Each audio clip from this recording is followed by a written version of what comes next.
que me gustaría si pueden descubrirse, ¿no? Total, no importa el estado que estamos a esta hora, todos estamos más o menos igual, recansados y vamos a tratar de estar bien.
Bueno,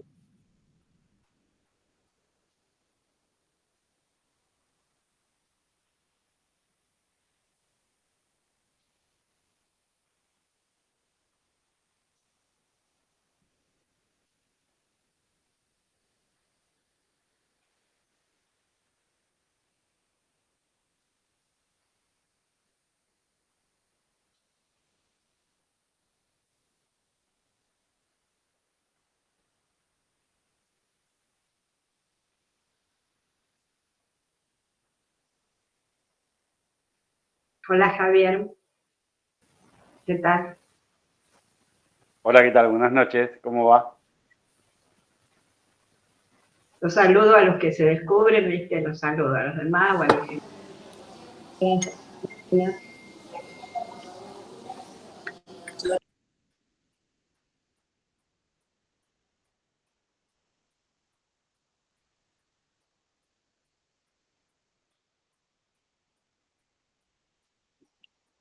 bueno.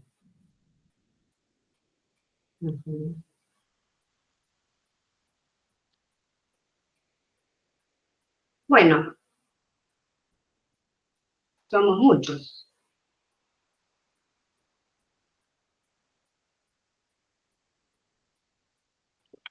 Bueno, tenemos suerte de tener esta clase virtual porque hoy no es una noche para estar dando vueltas, ¿no?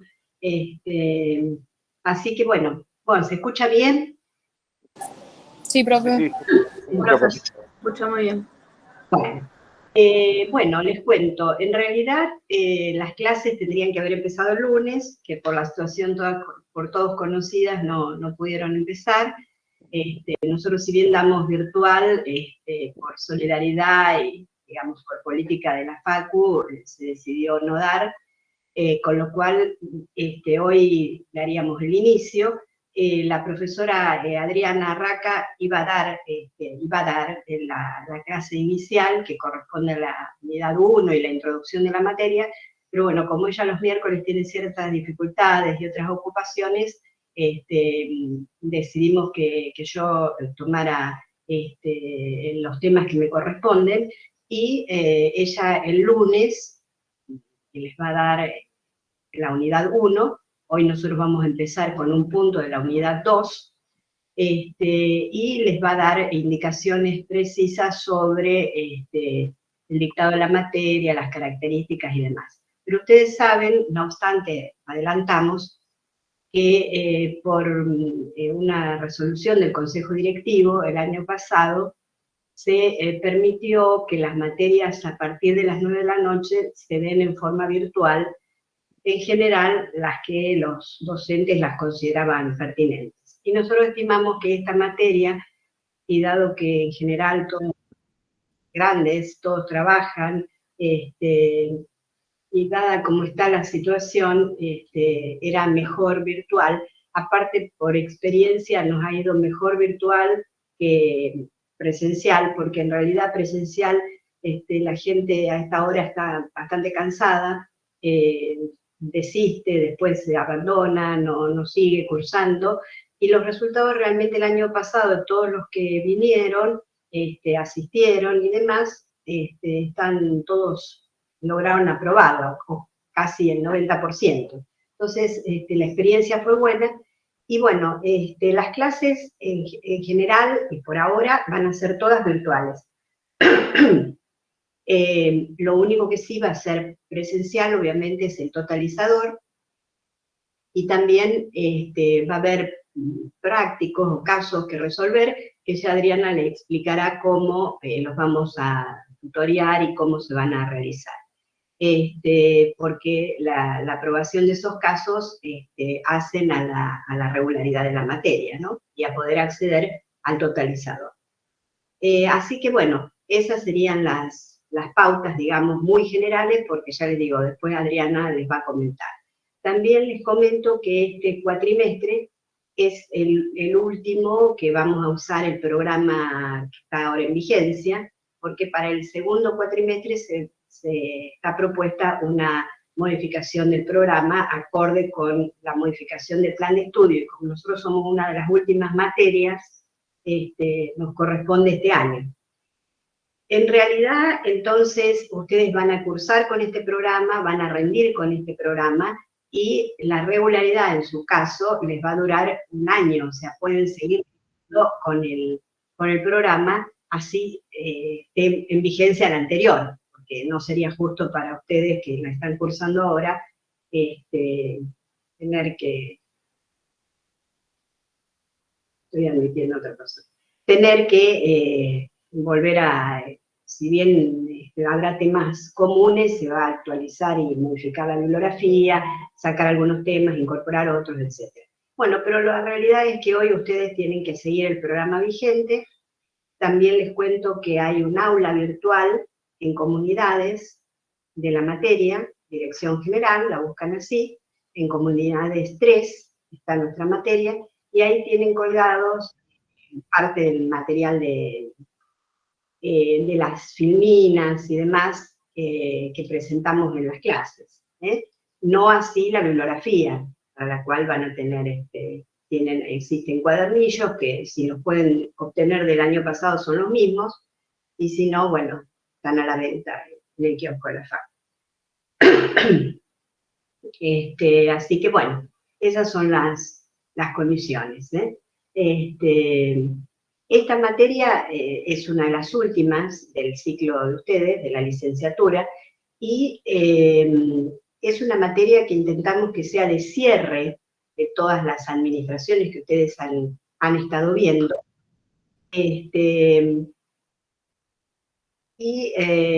Por ser de cierre, tiene un enfoque de integralidad, es decir, un enfoque sistémico, y es un cierre para el ciclo de administración. Muchos de los temas que aquí vamos a tratar, ustedes lo han visto de alguna, por ahí en menor o mayor medida, en materias anteriores. Ustedes empezaron con Introducción a la Administración, siguieron con la Administración General, y luego las especialidades. Bueno, esto trata de ser un cierre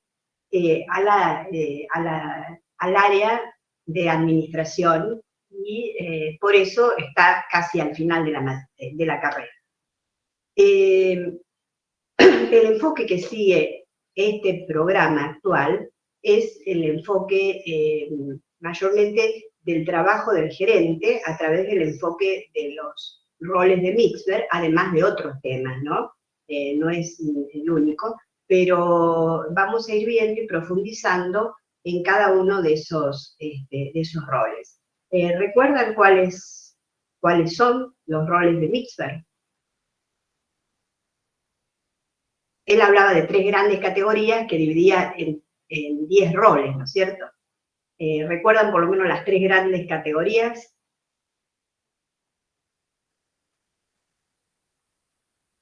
Él hablaba, porque hay 2 enfoques en la administración, ¿no es cierto? Un enfoque clásico, que es el tradicional, el de Taylor y Fayol, que hablaba de, o que habla de planificar, organizar, dirigir y controlar. Y eso está totalmente vigente en cualquier libro que ustedes tomen de administración, están estas categorías, ¿no? Estas funciones. Pero Mixberg fue más allá y plantea que a veces los gerentes hacen cosas que no encajan en esto de planificar, organizar, dirigir y controlar. Entonces él habla de 3 categorías de roles interpersonales, de roles de decisión y de roles de información, ¿sí? Esos roles los vamos a ir desmenuzando, pensando en una gerencia integral o en un gerente integral, y hoy precisamente lo que vamos a ver es, vamos a centrarnos en uno de los roles interpersonales, que es el rol de líder.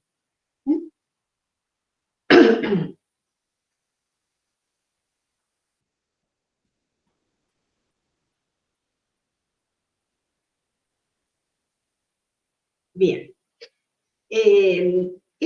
Las presentaciones que yo voy a poner ahora, simplemente para guiarnos, las tienen colgadas en comunidades en el aula de dirección general. Y cualquier cosa que no estuvieran o no pudieran acceder, nos avisan y nosotros las actualizamos. ¿Sí?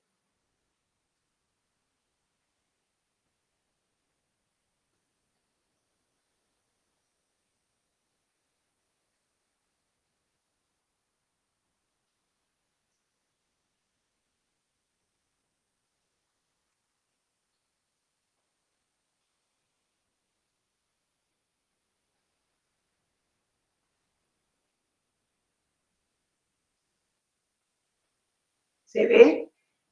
No, ¿cierto? No, profe. Se ve el mic.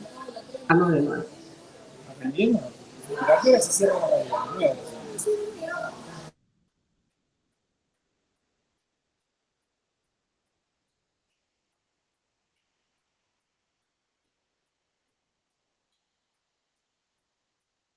¿Ahí se ve? Sí, profe. ¿Estamos? ¿Se ve? Se ve bien. Bueno. Bueno, entonces estos son los temas que vamos a ver en el día de hoy y el miércoles próximo. Este sería el punto 2 de la unidad 2, ¿sí? Dicho estas palabras iniciales, o sea, como para contextualizar, es decir, ustedes van a ver luego, el rol de líder es parte de los roles interpersonales. Luego ustedes verán el rol de enlace, ¿sí?, que es otro de los roles interpersonales. Y el tercer rol es el de cabeza visible, o sea, representante de la organización. Bueno, entonces ahora estamos en el rol de líder, y dentro de este punto vamos a ver un enfoque que se llama liderazgo institucional, el tema del desarrollo de una ideología, el tema de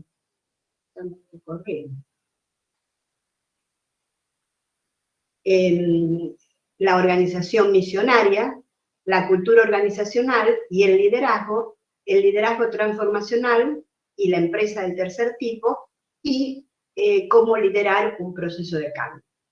Esos son los puntos, hoy desarrollaremos algunos, y luego avanzaremos el miércoles próximo. Lo que yo les pido es que ahora está bien, todos tienen sus micrófonos silenciados porque si no hay acople, pero no obsta esto que el que quiera hablar puede levantar la mano o cortarme y va a ser mejor, así no nos dormimos a esta hora de la noche, que buenas ganas tenemos de ir a la cama. Bueno, vamos a empezar con esta, digamos, a mí siempre me gusta empezar así, pensar a la organización como asentada en 3 pilares, ¿no? Toda organización tiene una estrategia, toda organización tiene una determinada estructura organizativa, y además tiene una cultura corporativa u organizativa, sea esta una organización pública o privada. Todas estas cuestiones condicionan los estilos de comportamiento que se presentan en una organización y también determinan cómo va a ser el control dentro de esa organización. Condicionan el sistema de control que yo voy a establecer para obtener determinados resultados. Todo esto, obviamente, pensando en la organización como un sistema inmerso en un sistema mayor, que es el entorno o el contexto, que hoy por hoy es bastante incierto, complejo, cambiante, y todo esto va condicionando a la organización y a cada organización en particular, porque todas no operan con las mismas condiciones contextuales, ¿no? Entonces, partiendo de esta base, para tener una visión global, es que vamos a pensar en un gerente, estamos pensando en una gerencia integral. ¿Por qué una gerencia integral? Justamente por estos tres pilares. Entonces, el gerente debería ser un buen estratega, un buen organizador y un buen líder. Ese sería un gerente integral, la concepción de gerencia integral. Ahí está resaltado líder porque es de lo que vamos a hablar hoy. Bueno, el primer tema es esto que llamamos el liderazgo institucional. Esta es una teoría, como las tantas que ustedes habrán leído y estudiado a lo largo de la carrera, de este autor que se llama Philip Selznick, que es sociólogo y que estudió el fenómeno del liderazgo en organizaciones grandes, ¿sí? En organizaciones grandes. Entonces, él parte del supuesto de que el gerente, o ahí dice el ejecutivo, pero estamos refiriéndonos al gerente, o al directivo, tiene un gran poder potencial que deviene de su autoridad formal. ¿Qué es la autoridad formal? ¿A qué nos estamos refiriendo? Cuando yo digo el gerente o el directivo tiene un gran poder que deviene de su autoridad formal.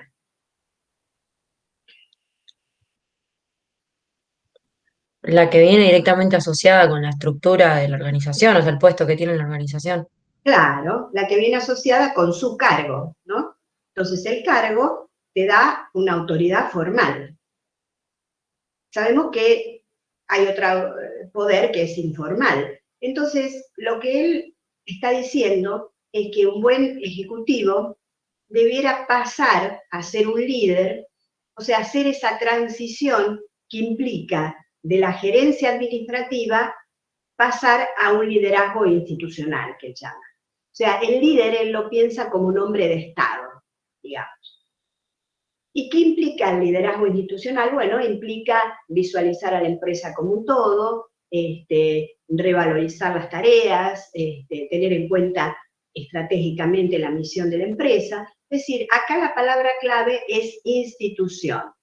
Ya vamos a ir bien. O sea, eso es la teoría de él, de Selznick, ¿no? Entonces, habría dos maneras que podemos concebir o pensar a una organización.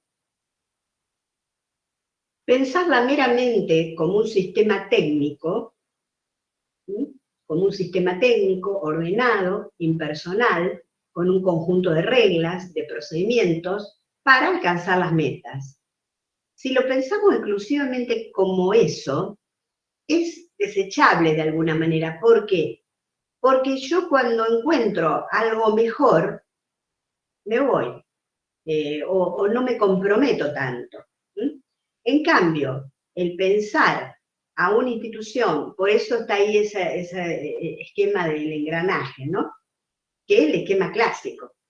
Pero, en cambio, pensar a la organización como una institución implica pensarlo como un ámbito donde los individuos se comprometen, se involucran, comparten valores, y la organización deja de ser ya un sistema técnico para ser un grupo social comprometido para el logro de los objetivos organizacionales. Ahora, si pensamos en la realidad, ninguna organización está en una clasificación tan tajante. Uno habla siempre de tendencias, es decir, ¿Y esta organización a qué tiende? ¿A ser un sistema absolutamente técnico o más a lo técnico? ¿O se parece más a una institución? O sea, en eso tenemos que jugar, ¿no? O sea, dice Selnick, el líder institucional es aquel que logra que una empresa pase a ser de un sistema técnico a una institución. Si yo soy un líder institucional, logro ese pasaje. Es decir, además de la autoridad que me da el cargo, logro comprometer, involucrar y que no sea tan desechable. Es decir, que yo piense más de una vez antes de irme. Entonces acá la clave es la palabra institucionalizar. ¿Qué es institucionalizar? Es infundir valor más allá de los requerimientos técnicos de la tarea. O sea, si uno se incorpora a una empresa como persona, más allá de como técnico, cualquiera sea mi oficio, mi profesión, paso a estar comprometido y no lo voy a considerar un sistema tan desechable como si pensara a la empresa como un sistema técnico, ¿no? Eso es lo que plantea esta teoría. Y este es el líder institucional, que por eso él dice que es un hombre de Estado.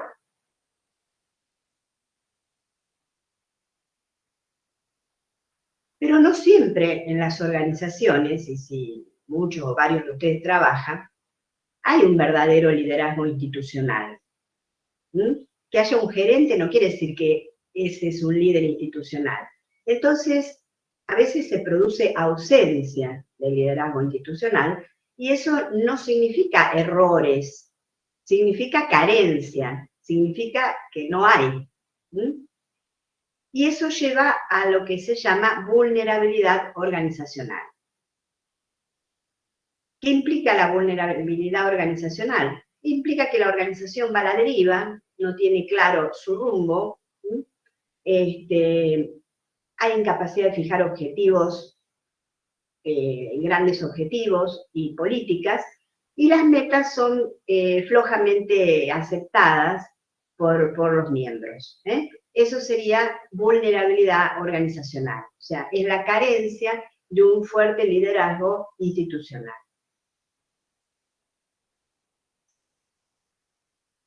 Si alguno puede traer algún ejemplo o lo ve en carne propia esto, puede comentarlo.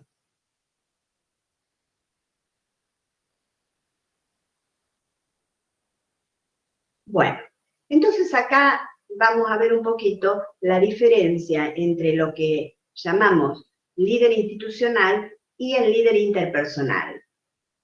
El líder interpersonal es aquel que facilita la comunicación, que promueve el apoyo personal, es decir, que todos lo apoyan, es una persona que interviene en conflictos que se producen a diario, interviene en la resolución rutinaria de los problemas, muestra más interés por las personas que por las políticas de la empresa y, en definitiva, contribuye, sí, a la eficiencia de la empresa.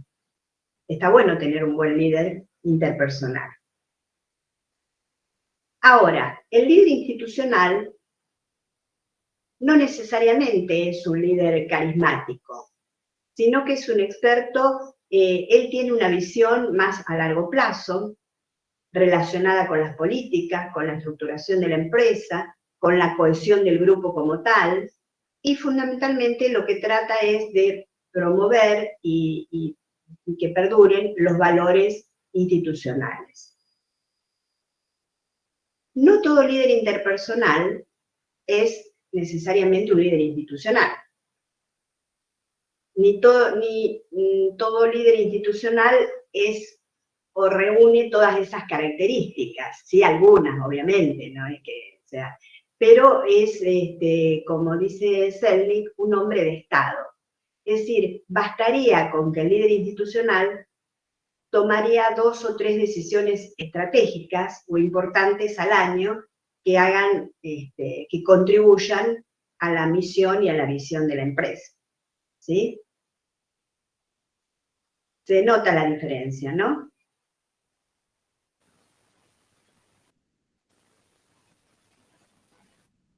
Las empresas son sistemas políticos, ¿sí? Las empresas y las organizaciones en general. ¿Por qué digo yo eso, hago esa afirmación? Que una empresa es un sistema político. ¿Qué les parece?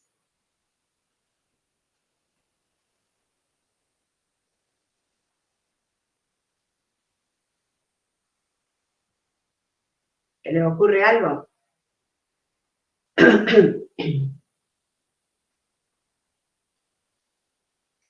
Bueno, es un sistema político porque en toda empresa hay juegos de poder. ¿Mm? Saben que hay centros de poder, grupos de poder. Entonces, la profesión de este líder institucional es la política. Y su principal función, dice esta teoría, es transformar un grupo neutral de personas en un conglomerado político comprometido. ¿Esto qué quiere decir? Pasar de ser un simple sistema técnico a ser una institución. ¿Se acuerdan que habíamos hablado de que había dos formas de concebir a la organización, como sistema técnico o bien como institución? Bueno, el líder institucional, su función principal entonces es transformar ese sistema técnico y llevarlo a una verdadera institución, o sea, en un conglomerado político comprometido. Para eso tiene que crear o tener una visión estratégica. ¿Mm? Y para eso las tareas principales de este líder institucional serán la definición de la misión, los objetivos y las metas. Recordemos que la misión es el propósito actual de la organización. Generar políticas que atiendan a los requerimientos internos y externos de la empresa. Defensa de la integridad institucional. ¿Eso qué tiene que ver? Tiene que ver con los valores. Es decir, tiene que defender y preservar esos valores, como el caso de la responsabilidad social empresaria. Y otra de las tareas principales es la mediación en conflictos internos, es decir, en grupos de interés que pujan por el poder. Sabemos que en toda empresa, mediano o grande, hay grupos de poder, grupos de interés que pueden estar en conflictos internos. En eso se diferencia del líder interpersonal, que recuerdan que decíamos que soluciona conflictos, pero conflictos diarios, problemas rutinarios, conflictos en un grupo de trabajo. En cambio, si es un verdadero líder institucional, ya media en otro tipo de conflictos y de intereses. ¿Estamos hasta aquí? Sí, profe. Bueno, muy bien. Bueno, ahora pasamos al segundo punto de nuestra agenda, que era el tema de ideología organizacional. Siempre recordemos que estamos dentro del punto 2, que es liderazgo, ¿no? Relacionado con esto. Estamos, digamos, ¿se acuerdan que hablábamos de los tres ejes o los tres pilares en los cuales se asienta la organización? Uno era estrategia, que ya lo van a ver oportunamente, estructura y cultura. Dentro de la cultura tenemos todos estos temas. Bueno, ¿qué es la ideología de una organización, ¿no? Estamos hablando de la ideología organizacional. ¿Qué les parece?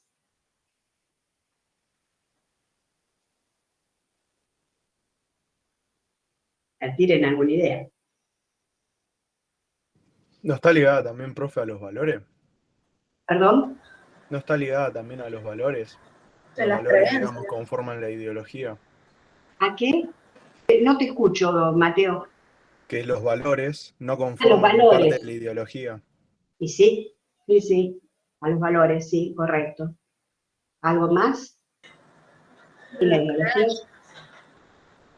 ¿Perdón? Creencias que tiene la empresa. ¿A las que tiene la empresa? Las creencias. A las creencias, a los valores, a las creencias. Sí. Mixler habla de ideología, no habla de cultura. Porque después vamos a ver el tema de cultura, algunos lo toman como sinónimos, otros no. Mixler no habla de cultura, se refiere a ideología. Entonces, justamente, la ideología es, lo que ustedes acaban de decir, es un sistema de creencias y valores de la organización, o de una organización, que la distinguen de otras. Y cada organización tiene su propia ideología. Esa ideología, ¿qué genera? ¿Qué efectos tiene? Y genera una conciencia de grupo, o sea, todos los que formamos esta organización tenemos determinados valores compartidos, y una mística misionaria, es decir, un sentido de la misión de esta organización. Mística es una palabra que se asocia con, mística misionaria, que se asocia con lo religioso, se puede llegar a asociar, pero justamente tiene que ver con eso, con que todos compartimos, todos o casi todos los valores o los principales valores y creencias de esta organización. Y otra cuestión, otro efecto de la ideología, es que produce una integración de los objetivos individuales y organizacionales. Eso lo podemos conceptualizar como sinergia, porque ustedes, ¿qué es la sinergia? Esto lo han leído, lo han visto. Creo que es cuando dos cosas se juntan y se potencian, o sea, no funcionan de la misma manera, sino que, o sea, hasta mejora su rendimiento, por decirlo así. Exacto.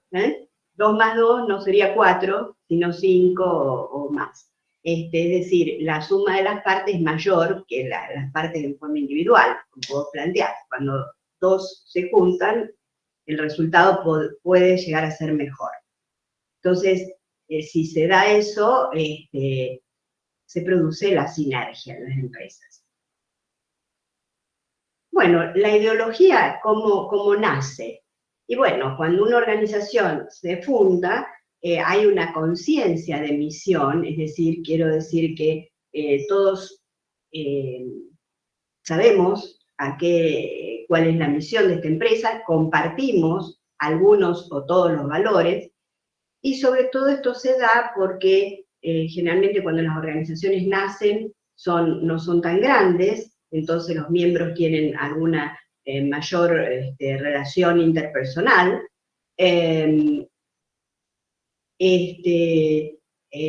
comparten los valores, generalmente son entusiastas y contagian a los otros, no hay costumbres previas, es decir, y entonces nace esa conciencia de misión. Luego se va reforzando a través del tiempo, que sería el segundo punto, se desarrolla a través de tradiciones y leyendas, o sea, se van consolidando esa cultura, esa ideología, y hay finalmente un reforzamiento a través de las identificaciones. ¿Qué son las identificaciones?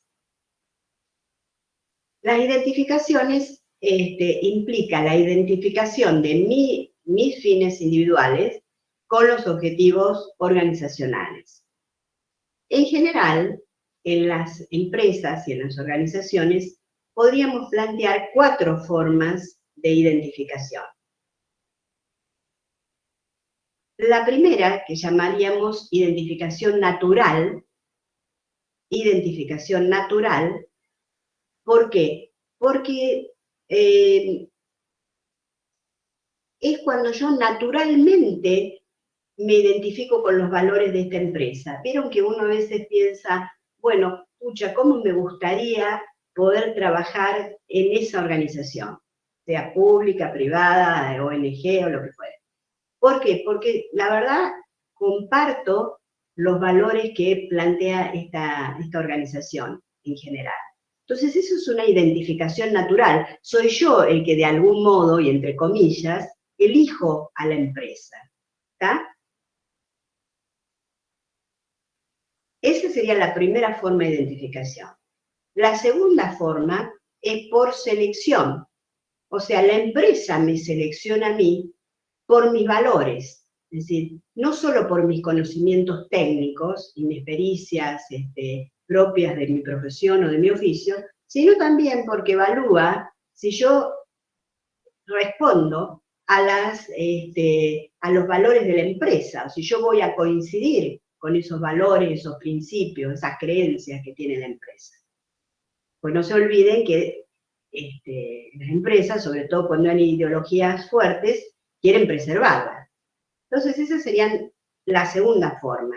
Dijimos, identificación natural, identificación por selección, identificación por evocación. Ese tipo de identificación es cuando las empresas refuerzan con programas de socialización. Entonces trato de ir reforzando la identificación de mis participantes o mis integrantes. Y la tercera es la identificación que llamamos calculada. Es decir, yo calculo si me conviene o no pertenecer a esta organización, más allá de los valores por beneficios económicos o no económicos que pudiera tener. Obviamente, las dos primeras formas que yo mencioné, la natural y por selección, suponen una identificación más fuerte para la empresa. O sea, y ahí sería la situación ideal, es decir, que toda mi gente me haya elegido o que trabaje porque yo los elegí, porque coinciden con mis valores. Esto sería casi una situación ideal, por eso las empresas apelan a la capacitación, a fenómenos de socialización, y también hay pero si toda mi gente está identificada de forma calculada nomás, ahí yo tengo que aplicar sistema de control más estricto. ¿Sí? ¿Se entiende? Es decir, sistemas formales de control un poco más cercanos. Porque no es tan fuerte la identificación, sino que es una identificación calculada. ¿Me conviene o no me conviene? ¿Estamos hasta aquí? ¿Está bien? Entonces, relacionando con la ideología, Mixber dice, hay una organización visionaria. ¿Qué sería la sexta configuración de Mixber? Yo apelo recuerdo de ustedes, a lo mejor algunos se acuerdan y otros no, cuando estudiaron Administración General, que vieron el tema de configuraciones, ¿sí? Recuerdan que había, o que Mixber, que habrán estudiado, a lo mejor la estudiaron esta también, pero Mixber en general, uno habla de 5 configuraciones. ¿Recuerdan cuáles son? Mucho pedir a esta hora. La estructura simple, lo que él llama, estructura simple, adocracia, muy bien, Marce, Cardoso. ¿Cuál otra? Lo contrario a adocracia, ¿cuál era? Un banco, una fábrica, burocracia mecánica. ¿Hay otra burocracia?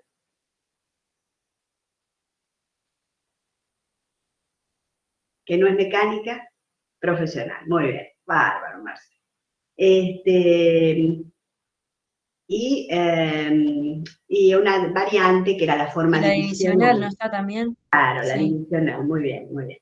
Entonces, la sexta que Mixber menciona es la organización misionaria, que es aquella organización que tiene una ideología muy fuerte, con valores muy arraigados, tiene una misión muy clara, o sea que es entendida por todos, una misión inspiradora y distintiva que la hace única a esa organización, y fundamentalmente la misión se debe preservar, reforzar y resulta difícil de cambiar. ¿Por qué resulta difícil de cambiar? Porque todos están convencidos de esos valores y entonces la verdad es que las organizaciones misionarias pretenden cambiar a otros, pero no se pueden cambiar a sí mismas o resulta muy difícil cambiar a sí mismas. Ejemplos de organizaciones misionarias, y bueno, la típica que siempre se menciona son los kibbutz en Israel, algunas empresas japonesas, algunas organizaciones voluntarias, algunas ONG que tienen valores claros, podría ser los partidos políticos, algunas empresas en que los miembros estén muy comprometidos con sus productos, con los servicios que brindan. Es decir, son aquellas en las cuales, ¿y por qué son difíciles de cambiar? Decimos por eso, porque están muy convencidos, pero sí ellos tratan de cambiar a otros, porque piensen, por ejemplo, Alcohólicos Anónimos. Alcohólicos Anónimos es una organización visionaria que reúne algunas de estas características, intenta cambiar a otros. Algunas organizaciones de la iglesia intentan cambiar a otros, pero dentro de sí son organizaciones bastante burocráticas, ¿sí? O sea, en resumen, algunas de estas, podríamos resumir las características de las organizaciones misionarias en esto que está planteado ahí. Tienen una ideología fuerte, valores muy consolidados, una misión inspiradora, es decir, que trata de movilizar a sus miembros, un liderazgo fuerte, obviamente. Son burocráticas, por esto que decíamos, al interior, ¿no? Son burocráticas porque están totalmente estandarizadas, tienen normas que cumplir y son inflexibles. Apelan al adoctrinamiento, los miembros tienen libertad para actuar, pero no se olviden que los miembros fueron fuertemente adoctrinados y seleccionados para que respondan a los valores de esa organización. Entonces, dentro de eso, tienen libertad para actuar. Hay un control normativo o un control moral, ¿sí? Es una organización descentralizada porque los miembros pueden rotar en sus funciones. La cooperación es otra cuestión importante en estas organizaciones. Y tienen, insisto, una ideología fuerte.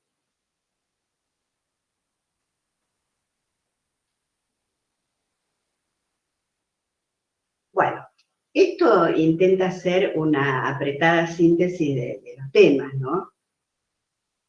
Ustedes después, cuando lean la bibliografía, usan esto como guía, ¿sí? ¿Hasta acá estamos bien? ¿Preguntas, dudas, comentarios? No, profe. Bueno, muy bien. Seguimos entonces. Bueno. Entramos entonces en el tema de cultura, relacionada por supuesto con liderazgo. Bueno, después hago un comentario. Bueno, cuando hablamos de cultura organizacional, nosotros nos vamos a referir a cultura organizacional, porque la palabra cultura es bastante amplia, ¿no? Se puede aplicar a civilizaciones, es decir, la civilización oriental y occidental tiene culturas bien diferentes. A países diferentes, si no es lo mismo nuestra cultura que la cultura de los países nórdicos. A grupos étnicos dentro de un mismo país, no es lo mismo nuestra cultura que la cultura del norte o del sur. Y nosotros obviamente nos vamos a concentrar en la cultura de las organizaciones.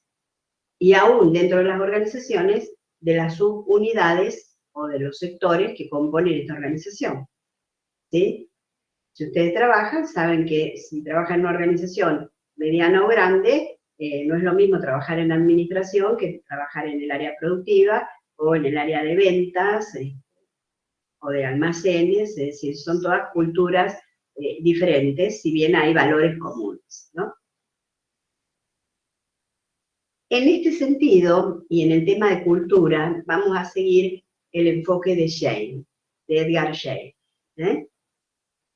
así como para ideología seguimos a Mixberg, Schein habla de cultura, no de ideología, porque Schein abarca en su, después lo vamos a ver, algo más que valores y creencias.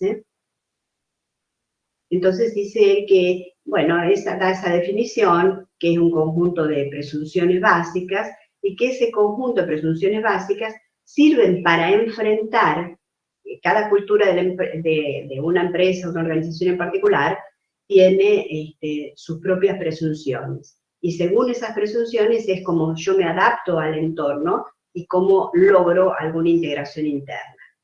De modo tal que son consideradas válidas y son enseñadas o transmitidas a los miembros o al resto de los miembros de la organización como el modo correcto de pensar, sentir, percibir los problemas dentro de esa empresa. Esa es una definición que da Jane y que, bueno, que nosotros compartimos. En realidad, ¿qué es la cultura? La cultura es un sistema de significación compartida, es decir, cómo significan los miembros de una organización determinadas cuestiones, que determina cómo me comporto dentro de esa organización. Es decir, según cuál sea, vieron que decimos, uy, esta empresa tiene esa cultura, por eso me atienden así. Y bueno, la cultura se traduce luego en el comportamiento. ¿Y a qué se refiere? Y bueno, se refiere a los conocimientos, creencias, valores que tienen, construyen y comparten los integrantes de una organización en su interacción cotidiana. Porque la cultura no se dicta por decreto. ¿Sí? Yo no entro a una organización, a mí me nombran gerente o yo soy gerente en la empresa A y me voy a la empresa B. Y yo digo, bueno, ahora la cultura acá tiene que cambiar, va a ser así, así a partir de mañana que llegue yo. Eso generalmente no va a ser posible, y en todo caso el que me voy a tener que ir voy a ser yo, lo cual no quiere decir que no se pueda cambiar la cultura, pero no se puede imponer, porque es una construcción colectiva, y se construye en la interacción diaria. Después vamos a ver que la clase que viene, cómo podemos liderar un cambio y demás. Pero en principio esto es lo que debe quedar claro, porque uno puede cambiar la estructura, puede incluso cambiar la estrategia, pero la cultura es lo que más tiempo lleva a modificar en las organizaciones. Cuando hablamos, si bien por ahí no hay mucha interacción, yo supongo que ustedes, si muchos trabajan o no, o tienen la suerte de no trabajar. Bueno, aquellos que trabajan, y aunque no trabajen, todos vivimos en organizaciones, o sea que deben estar pensando en la cultura del club al cual voy, o de la organización ONG a la que pertenezco, o la empresa en la cual trabajo, o la institución con la que colaboro. Es decir, y bueno, y ahí cada uno saca su propia conclusión. O sea, decimos que la cultura no es buena ni mala, ¿no? La cultura es, y es una percepción, además. Ninguna cultura per se es buena ni mala. Puede ser funcional o disfuncional al logro de los objetivos planteados en un determinado momento. ¿Sí? Pero no podemos decir, esta cultura es mala, esta cultura es buenísima. No, la cultura es así, es una Profe, percepción. perdón, ¿cómo dijiste recién? Dijiste algo para el logro de los objetivos, pero no Puede funcional o ser disfuncional, algo así. funcional o disfuncional, quiere decir no funcional, al logro de determinados objetivos. Listo, gracias. No sé si esto queda claro. Quiero decir, la manera, o sea, si yo tengo una cultura orientada a la innovación y al trabajo en equipo y demás, puede ser funcional si yo quiero introducir nuevos productos. Ahora, si yo tengo una cultura de mucha estabilidad y no afecta al cambio, eso es disfuncional si yo un día quiero decir, bueno, quiero modificar radicalmente el servicio que presto. Pero por mucho tiempo a lo mejor fue funcional. ¿Está? Eso quise decir. Bueno, los niveles de la cultura organizacional según Jane. Jane dice, bueno, la cultura tiene varios niveles. Un primer nivel que él llama de artefactos. Ese nivel es un nivel visible. Es decir, ¿qué está queriendo decir Jane? Quiere decir que cuando yo entro a una empresa, veo cómo es el edificio, cómo están distribuidos los ambientes, si la gente tiene uniforme o no lo tiene, veo cómo conversan entre ellos, veo el mobiliario, si es una empresa que se ha adaptado a la tecnología o no. Bueno, ese es un nivel de artefactos, que ya algún indicio me da, pero no es todo, porque yo puedo ser una empresa re onda, pintada toda moderna, con muebles, y después veo qué pasa. Después el segundo nivel es el de los valores, ¿sí? Que el valor de la responsabilidad, de la honestidad, del compañerismo, la equidad, ¿sí? Los valores. Y finalmente, dice Jane, cuando esos valores se cristalizan, o sea, se consolidan y son muy difíciles de modificar, él los llama presunciones básicas. O sea, son lo que en las empresas se da por sentado, que nadie cuestiona. ¿Sí? Es decir, nadie cuestiona que acá somos, trabajamos en equidad o en solidaridad. Puede haber algunos valores que no estén tan consolidados todavía, y esos están en el segundo nivel. Pero cuando los valores se consolidan y son incuestionables, él los llama presunciones básicas. Otra forma de plantear los componentes culturales de una organización es pensar en el iceberg, digamos. El iceberg tiene una parte visible de elementos explícitos o manifiestos, que serían el primer nivel de los artefactos que plantea Jane en esos 3 niveles que acabamos de ver. Recuerdan que el primer nivel yo dije que se llama de artefactos. Esos son los elementos, esa es la parte que vemos del iceberg. ¿Mm? ¿Qué son los artefactos materiales, inmobiliarios, el edificio, los conocimientos que uno está a la vista de las personas, las tecnologías, el lenguaje, los ritos, los rituales, los mitos, ¿eh? Y hay elementos implícitos que estarían dados por los valores, las creencias, las presunciones básicas y demás, según el decir de Jane, ¿sí? ¿Estamos hasta aquí? Bien. Bueno, esto ya lo dijimos, que la cultura es una percepción, uno la percibe en términos de lo que ve y escucha, y es un término descriptivo, no evaluativo. Pero también en las organizaciones hay microculturas, ¿no? O subculturas. ¿Qué son? Son lo que planteábamos. Cada grupo tiene sus reglas internas, sus lógicas de trabajo, y no es lo mismo, entonces, por ejemplo, en un hospital, la cultura de la guardia de emergencia, que la cultura de la administración, o que la cultura de la morgue.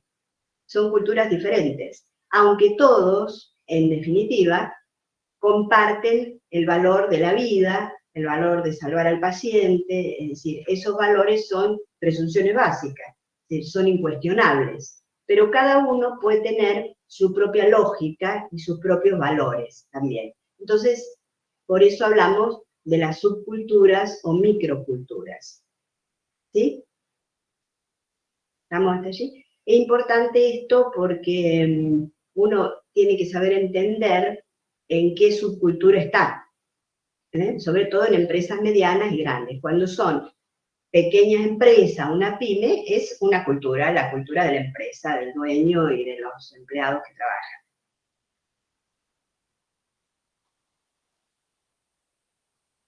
La fuente principal de la cultura está en sus líderes. Los líderes son los que crean, conducen y pueden llegar a cambiar la cultura organizacional. ¿Sí?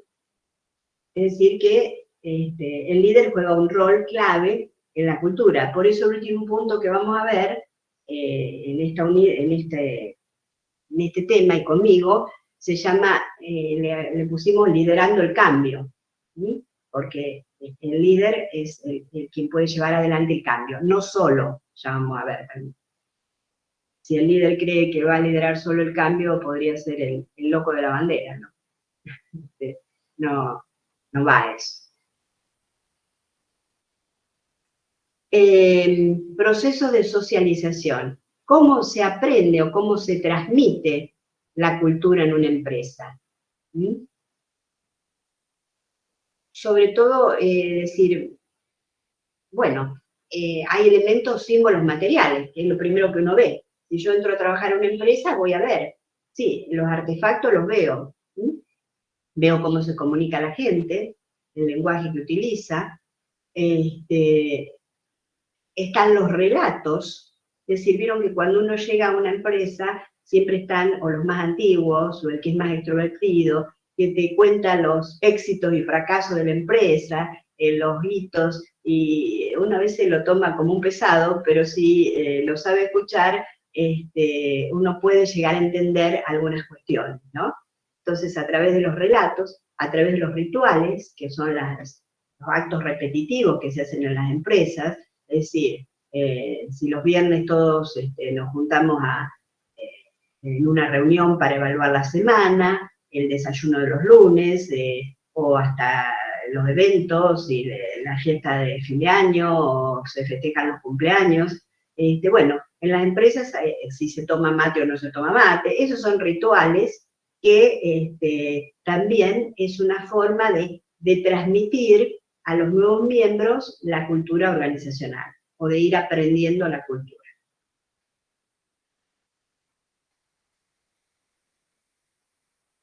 Bueno, ¿cómo uno puede llegar a diagnosticar la cultura? Bueno, esto no es fácil. Estudios bastante profundos, incluso puede ser una de las cuestiones que según el área que ustedes se dediquen después en la profesión, puede ser un campo de trabajo, ¿no? O un elemento propio del licenciado. Yo para hacer un diagnóstico de la cultura, no es entrar a una empresa y mirar si las paredes están pintadas, si la gente está uniformada o no. Eso me puede dar algunos indicios. Fundamentalmente, uno hace entrevistas para hacer un diagnóstico.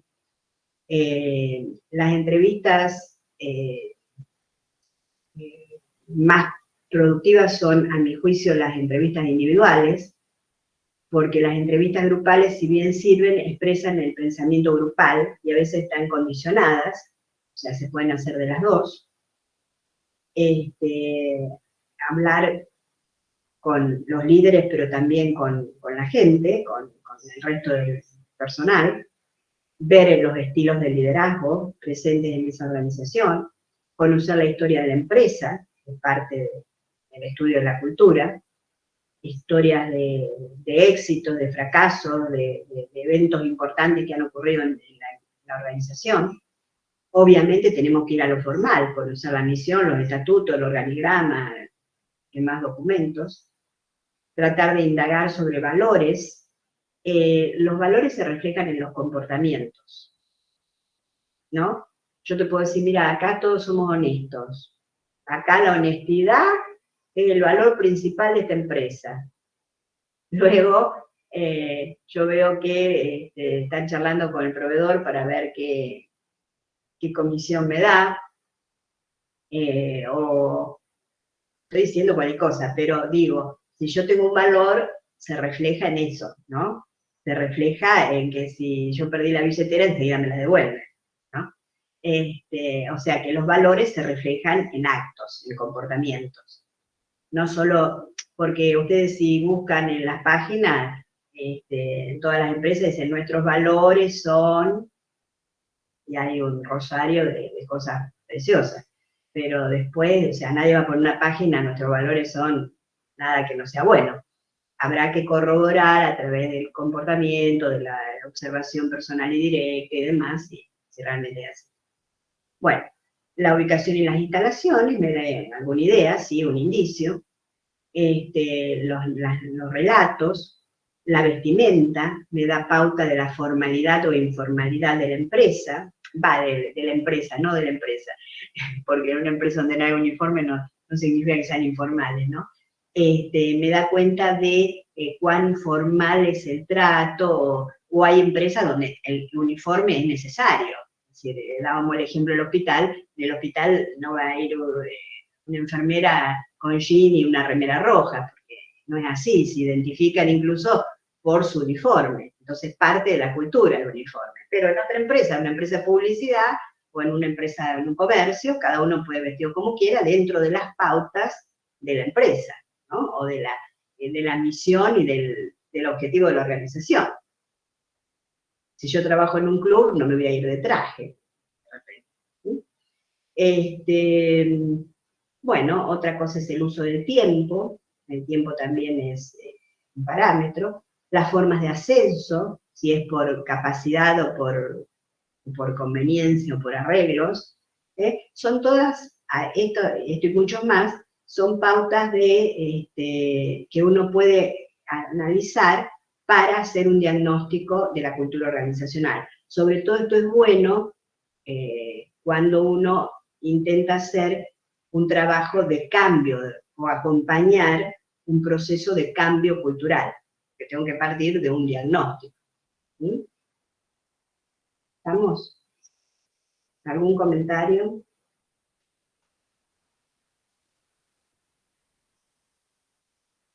No, profe. Bueno. Bueno, ahí están planteadas las dimensiones o las características de la cultura, algunas, ¿no? Hay culturas orientadas a la innovación y a la aceptación de riesgos, o sea, fuertemente orientadas a estas. Hay culturas que se orientan mucho a los detalles.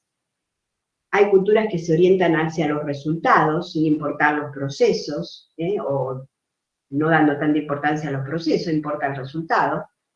Hay culturas que están orientadas más a las personas y otras hacia el equipo.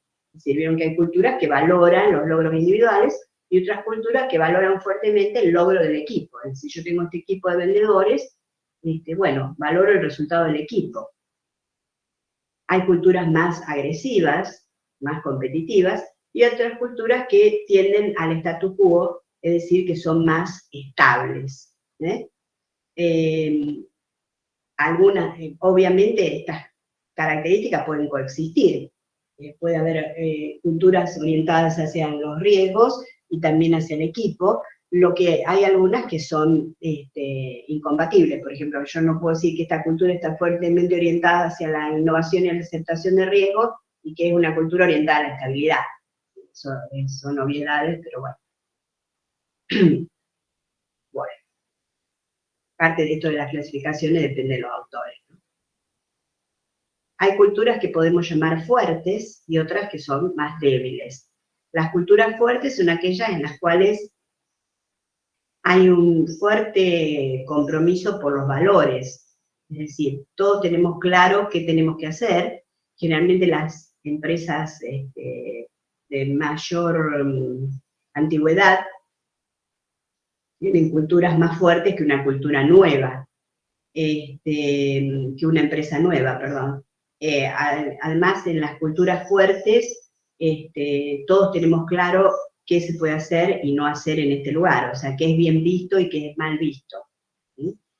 En cambio, en las culturas débiles es como que nadie sabe bien todavía cuáles son los que hay que hacer. Y eso depende de los estilos de liderazgo, porque obviamente las culturas con ideología fuerte tienen culturas fuertes, ¿no?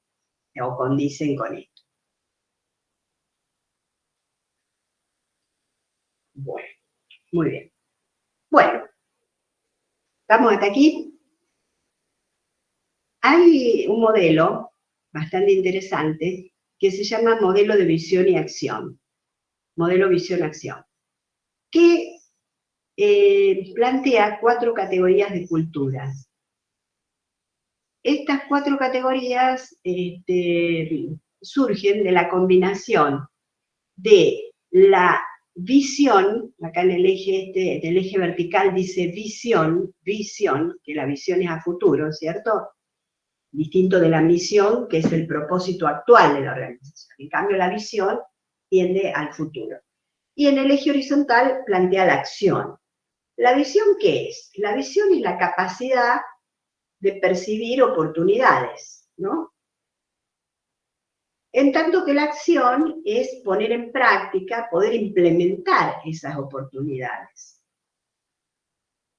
Entonces, este modelo plantea 4 cuadrantes con esas 4 categorías de culturas. Es una clasificación. Y dice así, si una cultura es de baja acción pero alta visión, la llama cultura soñadora. Si es baja, o sea, tiene baja visión, o sea, baja posibilidad de percibir oportunidades y baja acción, la llama cultura burocrática. Si tiene una alta acción, pero una baja visión, la llama rutinaria, y alta emprendedora. Ahí tenemos la cultura rutinaria. Ustedes vean la cara del señor ese, agobiado, lleno de papeles. Son aquellas culturas de aquellas organizaciones o de algunas organizaciones que han crecido y no han sido acompañadas por cambios estructurales de departamentalización, de delegación. Entonces, ¿qué pasa? Tienen una alta acción, trabajan mucho, pero tienen una baja visión, es decir, no alcanzan a percibir oportunidades o demasiadas oportunidades. ¿Por qué? Porque están en la diaria, no realizan análisis de situación, no tienen los objetivos claros, no poseen una estrategia bien delimitada, su posicionamiento es estático, generalmente rutinarios, son bastante centralizadas, o sea, acá el dueño o los dueños o los niveles superiores se ocupan de todo, y tratan de zafar solucionando los problemas urgentes. Entonces, esas son las llamadas culturas rutinarias. Recuerden, alta acción, baja visión, uno de los cuadrantes. Culturas burocráticas. Culturas que tienen una baja visión y baja acción. Generalmente son organizaciones grandes que enfatizan en controles, en procedimientos, en reglas, y por lo tanto desaprovechan oportunidades. Hay parálisis, lo que se llama parálisis estratégica, ¿sí? Y son organizaciones generalmente despersonalizadas, es decir, típico de las organizaciones públicas o de grandes organizaciones que no han sabido aprovechar oportunidades de crecimiento. Culturas soñadoras, culturas con una alta visión, es decir, están pensando permanentemente en oportunidades. Vieron que todos conocemos a alguno que dice, ya tengo el negocio. Ay, ahora me voy a poner una fábrica de sombreros para chicos, qué sé yo, cosas así. Perciben oportunidades que a veces son interesantes, pero luego no lo logran implementar, tienen escasa acción, por eso están en ese cuadrante. Alto grado de visión, imaginación, creatividad, pero bajo grado de acción, y desaprovechan las oportunidades. Sin embargo, hay una visión creativa, pero sin un sustento organizacional, porque tal vez no tienen la estructura. Es decir, si yo quiero poner una fábrica de sombrero para chicos, pero no tengo los moldes, no tengo el lugar, entonces hay visión creativa sin un sustento organizacional. Ese es otro tipo de cultura, según este modelo, insisto, de visión-acción. Y finalmente, la cultura emprendedora o la cultura ganadora, le llaman algunos, recuerden, ganadora o de ganar, donde hay una alta visión y una alta acción. Es decir, estos sí perciben las oportunidades y las pueden llevar a la práctica. Pero generalmente son, ¿por qué pueden hacer todo eso? Porque son culturas con fuertes valores compartidos, donde todos están involucrados, donde no consideran a la organización como desechable, se genera un alto grado de participación, se tiran ideas y se generan proyectos, los individuos se los hace responsables por sus propios objetivos, es decir, hay una administración por objetivos, se implementan las ideas y las oportunidades, y se premian los objetivos y las metas alcanzadas. Entonces, esta cultura, por eso se la llama ganadora, es el mejor escenario, ¿sí? O cultura emprendedora.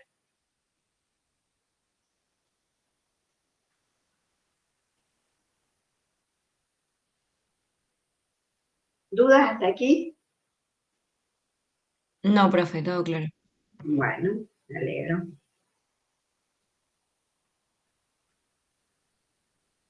Bueno, dijimos del diagnóstico, entonces ninguna clasificación es tan tajante, ¿no? yo siempre hablo de tendencias. O uno tiende a una cultura del tipo tradicional o a una cultura más moderna, digamos, más actual. Las culturas tradicionales se caracterizan por ser centralizadas, bastante centralizadas, donde las decisiones se toman en los niveles superiores, y la tendencia es a culturas más descentralizadas, con más nivel de delegación. Por eso mismo las culturas tradicionales son jerárquicas, son más piramidales, en tanto que las culturas actuales son más planas. También se dice que es una cultura de reinos, es decir, de compartimentos más estancos. Son autocráticas, generalmente, en tanto que las más modernas son más participativas, permiten las ideas, aceptan.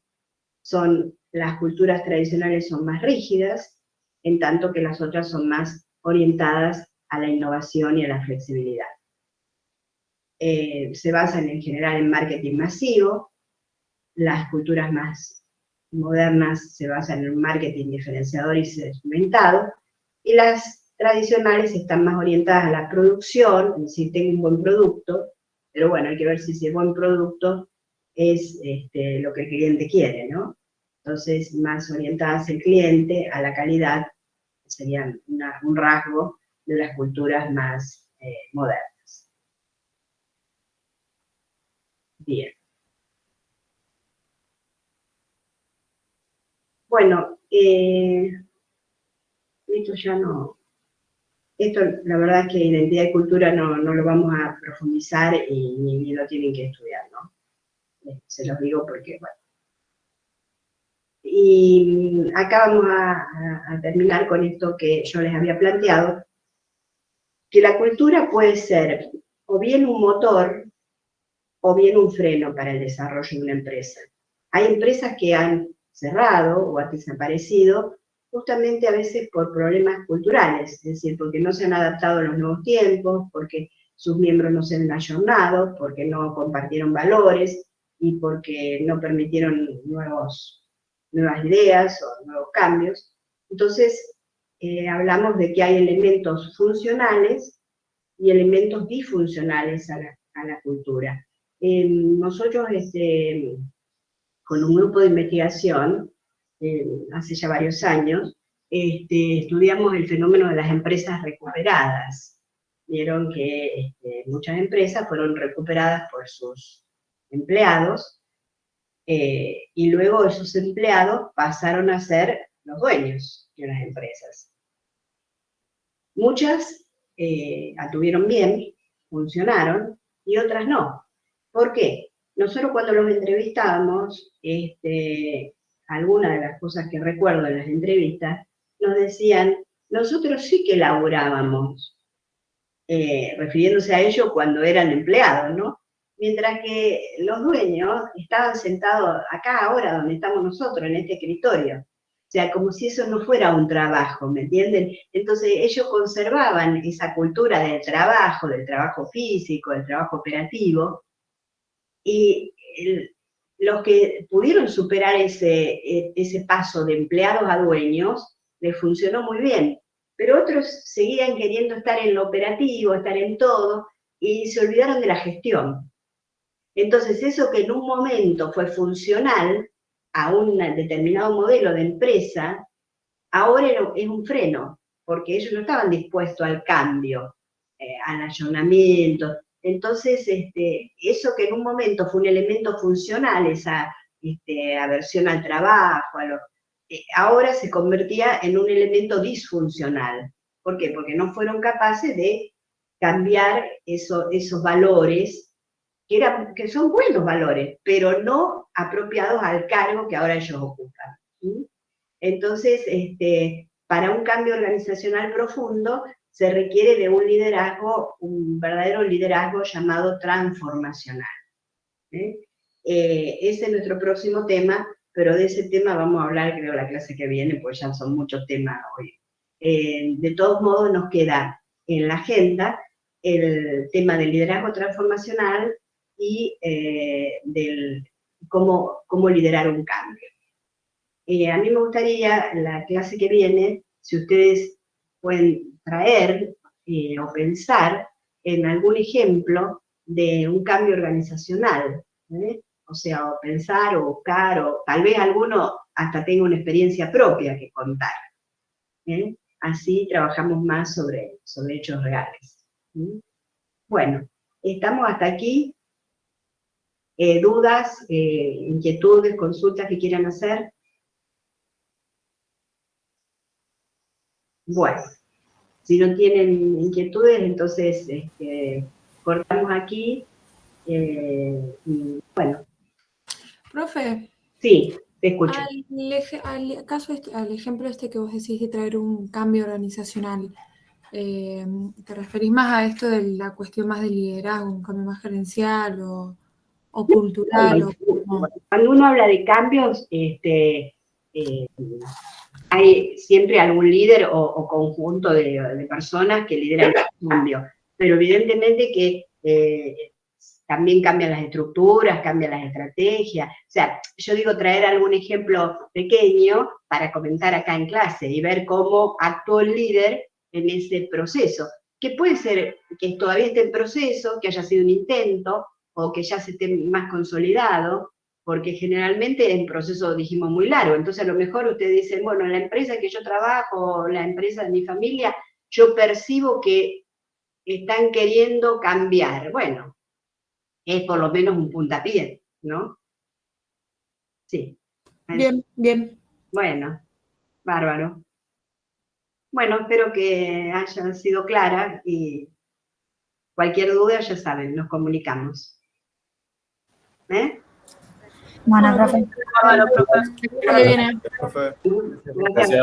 Gracias.